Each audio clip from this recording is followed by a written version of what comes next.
जंगल में बहुत तेज बारिश हो रही थी। मीनू मौसी और रानू चिड़िया आपस में बातचीत कर रही थी। मीनू मौसी, जंगल में 3 दिन से लगातार बारिश हो रही है। अब तो इस बारिश को बंद हो जाना चाहिए। तुम सही कह रही हो रानू।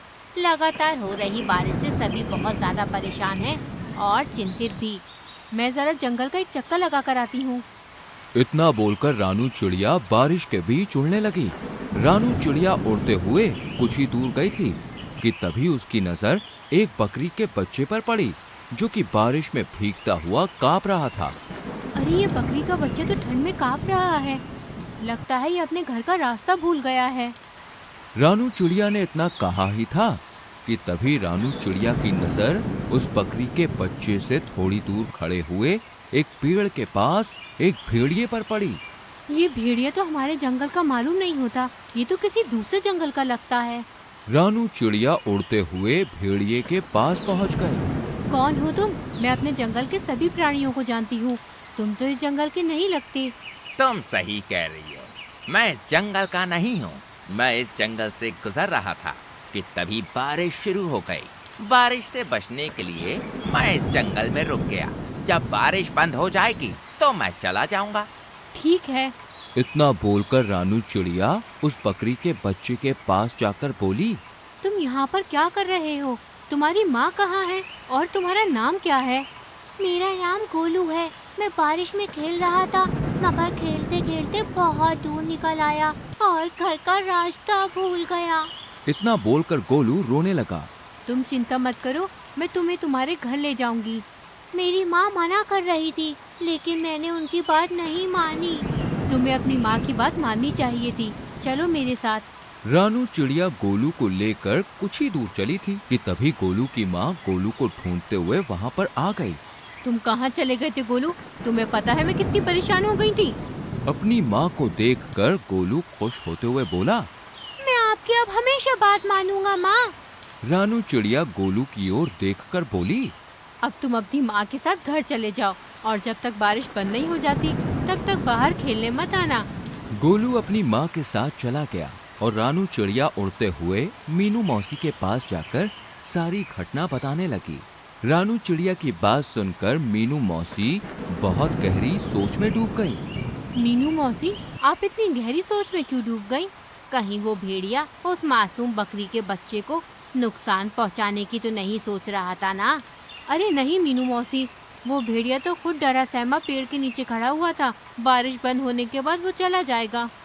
अगले दिन बारिश थम गई। रानू चिड़िया धूप का आनंद ले रही थी कि तभी मोनू चिड़िया वहाँ पर आकर रानू चिड़िया से बोली, अरे रानू, तुम यहाँ आकर बैठ गई हो और वहाँ पर बेचारी एक बकरी फूट फूट कर रो रही है। कौन सी बकरी फूट फूट कर रो रही है? मुझे नहीं पता। वह बेचारी अपने बच्चे को ढूंढती फिर रही है। उसका कहना है कि उसका बच्चा कल रात से घर से लापता है। चलो मेरे साथ। रानू चिड़िया मोनू चिड़िया के साथ तुरंत वहाँ पर चली गई। उसने देखा वह बकरी गोलू की माँ थी। रानू चिड़िया उसके पास जाकर बोली, क्या हुआ? तुम रो क्यों रही हो? कल मैं अपने गोलू को घर पर ले गई थी। सुबह जब मेरी आँख खुली तो वो घर से गायब था। मैंने पूरा जंगल छान मारा मगर वो कहीं नहीं मिला। तुम घबराओ मत, मैं अभी उसे तलाश करती हूँ। रानू चिड़िया गोलू को ढूंढने लगी। तभी उसकी नजर एक पेड़ के नीचे उसी भेड़िए पर जा पड़ी, जो कि आराम से लेटा हुआ था। रानू चिड़िया उस भेड़िए के पास जाकर बोली, क्या तुमने एक बकरी के बच्चे को कहीं देखा है? वही बकरी का बच्चा जो कल बारिश में भीग रहा था। मैंने किसी बकरी के बच्चे को नहीं देखा। वैसे तो तुम कह रहे थे कि बारिश होने के बाद तुम यहाँ से चले जाओगे। हाँ हाँ, चला जाऊंगा। तुम तो ऐसे बोल रही हो जैसे कि इस जंगल की राजा हो और यहाँ पर तुम्हारा ही अधिकार चलता है। अरे मेरी जब मर्जी होगी मैं यहाँ से चला जाऊंगा। रानू चिड़िया अपने मन ही मन में बोली, मुझे तो इस भेड़िए पर शक हो रहा है। मुझे जंगल के राजा शेर से इसकी शिकायत करनी होगी। रानू चिड़िया जंगल के राजा शेर के पास चली गई और सारी घटना बताती हुई बोली, मुझे उस भेड़िए पर शक हो रहा है। तभी शेर क्रोधित होकर रानू चिड़िया से बोला, इसका मतलब वो भेड़िया सही बोल रहा था। तुम हमेशा जंगल के प्राणियों के खिलाफ मेरे कान भरती रहती हो। ये आपको क्या हो गया महाराज?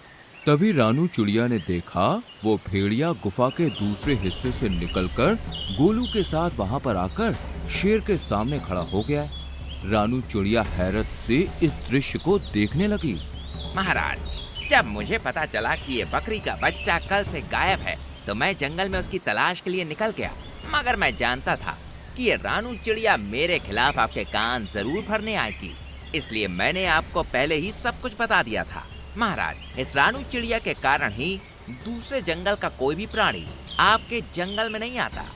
शेर रानू चिड़िया की ओर देखकर बोला, और तुम कह रही थी कि इस भेड़िए ने बेचारी बकरी के बच्चे को मार डाला, मगर ये तुम्हारे आने से पहले ही इसे यहाँ सही सलामत ले आया। तुम्हें अब सजा मिलेगी, तुम्हें जेल में डाल दिया जाएगा। इतना बोलकर शेर ने अपने सिपाहियों को आदेश दे दिया और रानू चिड़िया को एक पिंजरे में बंद कर दिया। शेर भेड़िए की ओर देखकर बोला, तुम्हारी जब तक मर्जी हो तुम यहाँ पर रह सकते हो। भेड़िया खुश होकर वहां से चला गया। इधर मोनू चिड़िया इस सारे दृश्य को देख रही थी। वह तुरंत मीनू मौसी के पास पहुंच गई और सारी घटना बताते हुए बोली, कुछ कीजिए मीनू मौसी, जंगल के राजा शेर ने रानू चिड़िया को बंदी बना लिया है। मीनू मौसी गहरी सोच में डूबते हुए बोली, जब रानू चिड़िया ने मुझे बताया था कि वो भेड़िया एक पेड़ के नीचे खड़ा हुआ उस बकरी के बच्चे को देख रहा था, मुझे तभी कुछ न कुछ गड़बड़ लग रही थी। जो भी हो, लेकिन आप कुछ भी करके रानू चिड़िया को उस पिंजरे से बाहर निकालिए। चिंता मत करो मोनू, हम दोनों को अभी फिलहाल कुछ नहीं करना, हमें सिर्फ उस भेड़िए पर गहरी नजर रखनी होगी। पहले हमें पता चलना चाहिए कि उस भेड़िए के दिमाग में आखिर चल क्या रहा है, आखिर ये कौन सा मकसद लेकर इस जंगल में आया है। मीनू मौसी और मोनू चिड़िया उस दिन से उस भेड़िए पर नजर रखने लगी। वह भेड़िया दिन भर जंगल में घूमता और दूसरे जानवरों का मांस छीनकर खा लेता। जब भी कोई जानवर अपना मांस देने में आनाकानी करता तो वो धौंस दिखाते हुए खुद को जंगल के राजा शेर का दोस्त बताकर डरा देता उन्हें। एक दिन भेड़िया टहलते टहलते गोलू बकरी के घर के नजदीक चला गया। गोलू अपने घर के बाहर खेल रहा था। भेड़िया उसे अजीब सी नजरों से देखने लगा, मगर उसे नहीं पता था कि मीनू मौसी उस पर नजर रख रही है। मीनू मौसी तुरंत ही मोनू चिड़िया की ओर देखकर बोली, जाओ जल्दी से महाराज को बुला लाओ। लेकिन महाराज क्या मेरी बात सुनेंगे? तुम्हें कैसे भी करके महाराज को यहाँ पर लाना है। मुझे इस भेड़िए के इरादे सही नहीं लग रहे और महाराज का यहाँ आना बहुत जरूरी है। मीनू मौसी की बात सुनकर मोनू चिड़िया सीधे उड़ती हुई जंगल के राजा शेर के पास पहुँच गई। यहाँ पर क्यों आई हो मोनू? महाराज, आपको अभी और इसी वक्त मेरे साथ चलना होगा। मुझे अब चिड़ियों पर भरोसा नहीं रहा। सोच लीजिए महाराज, कहीं ऐसा ना हो कि आगे जाकर आपको अपने फैसले पर पछताना पड़े। लेकिन तुम मुझे कहाँ ले जाना चाहती हो? आप मेरे साथ चलिए और आप अपनी आंखों से देख लीजिए कि मैं आपको क्या दिखाना चाहती हूँ। शेर राजा मोनू चिड़िया के साथ सीधा उस जगह पर चला गया। तभी मीनू मौसी शेर राजा के पास आकर बोली, महाराज, उस पेड़ के पीछे छुप जाइए और स्वयं अपनी आंखों से देख लीजिए। मीनू मौसी के कहने पर शेर राजा पेड़ के पीछे छुप गया। भेड़िया गोलू के करीब आकर उसे देखते हुए बोला, आज तुम्हारा मांस खाने का मन कर रहा है मुझे। ये क्या कह रहे हैं आप? पिछली बार जब मैं खो गया था तब आप ही मुझे महाराज के पास ले गए थे और मेरी माँ के पास छोड़कर आए थे। मूर्ख बकरी के बच्चे, वो तो मेरी सिर्फ एक चाल थी। मैं जानता था कि इस जंगल में रानू चिड़िया सबसे ज्यादा तेज दिमाग की है। मैंने उसे फंसाने की योजना बनाई थी। मैं कुछ समझा नहीं। जब तू सो रहा था ना, तब मैं चुपके से तुझे अपने मुंह में दबाकर जंगल के दूसरे हिस्से में छोड़ आया था और फिर खुद ही तुझे जगाकर महाराज के पास छोड़ आया। और जंगल के इस मूर्ख शेर ने रानू चिड़िया को ही दोषी मान लिया। लेकिन अब मुझे कोई खतरा नहीं। अब अगर मैं तुझे खा भी जाऊंगा तो जंगल का राजा शेर कभी विश्वास नहीं करेगा। तुझे खाने के बाद मैं जंगल में अपनी मनमानी शुरू कर दूंगा। इतना बोलकर भेड़िया गोलू बकरी के बच्चे के ऊपर हमला करने वाला था कि तभी शेर दहाड़ता हुआ वहां पर आ गया। शेर को दहाड़ता हुआ देखकर भेड़िया पूरी तरह से घबरा गया। अच्छा, तो ये थी तुम्हारी चाल? तुमने जंगल की सबसे ज्यादा समझदार और मेरी विश्वसनीय पक्षी को मेरे ही हाथों बंदी बनवा दिया। मैं तुम्हें जीवित नहीं छोड़ूंगा। इतना बोलकर शेर ने भेड़िए को उसी समय मार दिया और मीनू मौसी की ओर देखकर बोला, मुझे क्षमा कर दो मीनू मौसी, मुझसे गलती हो गई। कोई बात नहीं महाराज, वो भेड़िया बहुत ही ज्यादा चतुर था और उसने अपनी चतुराई का फायदा उठाकर आपकी आंखों में विश्वास की पट्टी बांध दी थी। शेर राजा ने रानू चिड़िया को आजाद कर दिया, लेकिन इस बार सबकी हीरो मीनू मौसी बन गई।